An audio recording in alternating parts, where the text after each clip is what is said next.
ನಮ್ಮ ಉಪಮುಖ್ಯಮಂತ್ರಿಗಳ ಮೇಲೆ ಅಪಾರವಾದ ಭರವಸೆ ಈ ಕರ್ನಾಟಕ ರಾಜ್ಯ ಮತ್ತೆ ಬೆಂಗಳೂರು ನಗರದ ಜನತೆ ಇಟ್ಟಿದ್ದಾರೆ.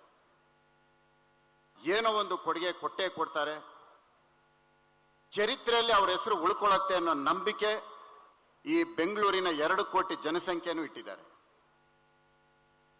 ನಾನು ರಾಜರಾಜೇಶ್ವರಿ ವಿಧಾನಸಭಾ ಕ್ಷೇತ್ರದ ಬಗ್ಗೆ ಮಾತನಾಡೋದಕ್ಕೆ ಹೋಗೋದಿಲ್ಲ.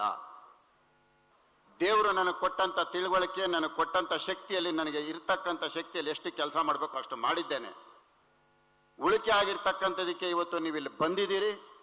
ನಿಮ್ಮ ಸಮಸ್ಯೆಗಳನ್ನ ನಮ್ಮ ಉಪಮುಖ್ಯಮಂತ್ರಿಗಳ ಹತ್ರ ಹೇಳಿ ಅವರು ಸಹ ಇದನ್ನು ಬಗೆಹರಿಸ್ತಾರೆ ಅನ್ನೋ ನಂಬಿಕೆ ನನಗಿದೆ. ಬಹಳ ಹತ್ತಿರದಿಂದ ನೋಡಿದಂತ ಬೆಂಗಳೂರಿನ ಕೆಲವು ವ್ಯಕ್ತಿಗಳಲ್ಲಿ ನಾನು ಮತ್ತೆ ನಮ್ಮ ಉಪಮುಖ್ಯಮಂತ್ರಿಗಳು ಬಹಳ ಹತ್ತಿರದಲ್ಲಿ ನೋಡ್ತಕ್ಕಂಥವ್ರು ನಾವಿಬ್ರು. ಬೆಂಗಳೂರು ಎಷ್ಟು ಬೆಳೆದಿತ್ತು, ಈಗ ಎಷ್ಟು ಬೆಳೆದಿದೆ ಅಂತ ನಾವು ನೋಡಿರೋರು.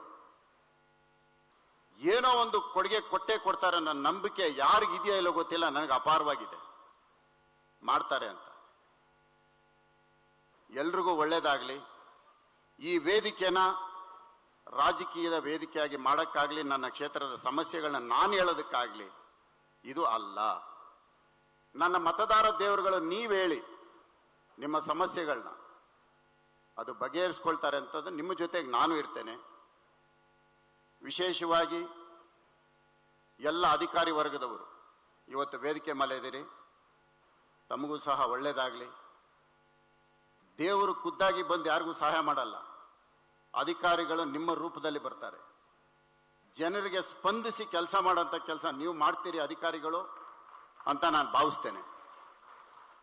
ಅಧಿಕಾರಿ ವರ್ಗ ಸರಿಗಿದ್ರೆ ಜನರು ನಮ್ಮ ಹತ್ರಕ್ಕೆ ಬರೋದಿಲ್ಲ, ಇದು ಗೊತ್ತಿರಲಿ.